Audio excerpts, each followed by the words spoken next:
KGMCTAയുടെ നേതൃത്വത്തിൽ ഡോക്ടർമാരുടെ സമരം 4ാം ദിനത്തിലേക്ക് കടന്നതോടെ സംസ്ഥാനത്തെ ആരോഗ്യ മേഖല സ്തംഭിക്കുകയാണ്. അടിയന്തരമല്ലാത്ത ശസ്ത്രക്രിയകൾ ഇന്നു മുതൽ നടത്തില്ല എന്നാണ് ഡോക്ടർമാരുടെ തീരുമാനം. അതേസമയം ശസ്ത്രക്രിയയ്ക്കായി തീയതി ലഭിച്ച് കാത്തിരിക്കുന്ന നിരവധി രോഗികളും ഇതോടെ ആശങ്കയിലാണ്. ഇന്നു മുതൽ അനിശ്ചിതകാലത്തേക്ക് അടിയന്തര ശസ്ത്രക്രിയ ഒഴികെ മറ്റെല്ലാ ശസ്ത്രക്രിയകളും മാറ്റിവെച്ചാണ് KGMCTA സമരം ശക്തമാക്കുന്നത്. വാർഡിൽ കഴിയുന്ന രോഗികളിൽ ഗുരുതരാവസ്ഥയിലുള്ള കേസുകൾ എമർജൻസി വിഭാഗത്തിൽ ഉൾപ്പെടുത്തി ശസ്ത്രക്രിയ നടത്തും. Casualty, labour room, ICU, IP ചികിത്സ, മറ്റടിയന്തര ചികിത്സകൾ, പോസ്റ്റ്മോർട്ടം പരിശോധന എന്നിവയെ സമരത്തിൽ നിന്നും ഒഴിവാക്കിയിട്ടുണ്ട്. 26 മുതൽ എല്ലാ പരീക്ഷാ ജോലികളിൽ നിന്നും ഡോക്ടർമാർ വിട്ടുനിൽക്കുമെന്നും സംഘടനാ ഭാരവാഹികൾ അറിയിച്ചു. അതേസമയം ഡോക്ടർമാർ സമരം കടുപ്പിച്ചതോടെ രോഗികളാണ് വലയുന്നത്. കൈക്ക് ഫ്രാക്ചർ ഉണ്ടായിരുന്നു, KVR ഇട്ടിട്ടുണ്ട്. ഇപ്പോൾ 6 ആഴ്ചയായി.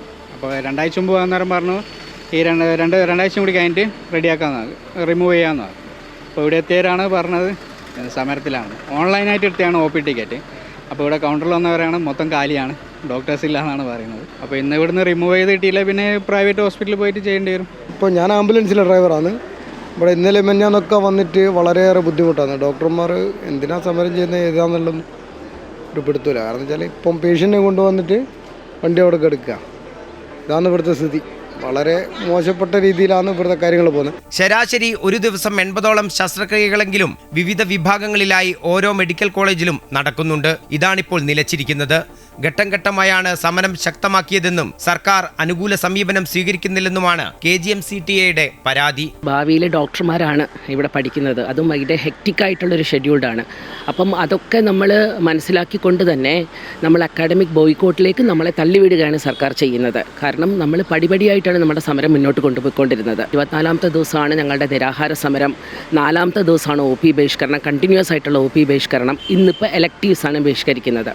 അപ്പോൾ നമ്മൾ അങ്ങനെ ഘട്ടം ഘട്ടമായിട്ട് നീങ്ങിയിട്ടും ഗവൺമെൻറ്റിൻ്റെ ഭാഗത്തു നിന്ന് ഒരു ഉചിതമായ അല്ലെങ്കിൽ ന്യായമായ ഒരു തീരുമാനം ഇതുവരെയും വന്നിട്ടില്ല. സമരം 4 ദിവസം പിന്നിടുമ്പോഴും സർക്കാർ ചർച്ചയ്ക്ക് തയ്യാറാകാത്തതാണ് ആരോഗ്യ മേഖലയെ പ്രതിസന്ധിയിലേക്ക് തള്ളിവിടുന്നത്. ജോലിഭാരം ഉൾപ്പെടെയുള്ള വിവിധ വിഷയങ്ങൾ ഉന്നയിച്ച് PG ഡോക്ടർമാരും സമരത്തിലേക്ക് കടക്കാനിരുന്നതാണ്. ചർച്ചയോടെ PG ഡോക്ടർമാർ സമരത്തിൽ നിന്നും പിന്മാറി. രേഖാമൂലമുള്ള ഉറപ്പ് കിട്ടിയില്ലെങ്കിൽ വരും ദിവസങ്ങളിൽ PG ഡോക്ടർമാരും സമരത്തിലേക്ക് നീങ്ങും. ഇത് സർക്കാരിനെയും ആരോഗ്യ മേഖലയെയും കടുത്ത പ്രതിസന്ധിയിലേക്കും തള്ളിവിടും. MM Ragesh, Amrita News, Kozhikode.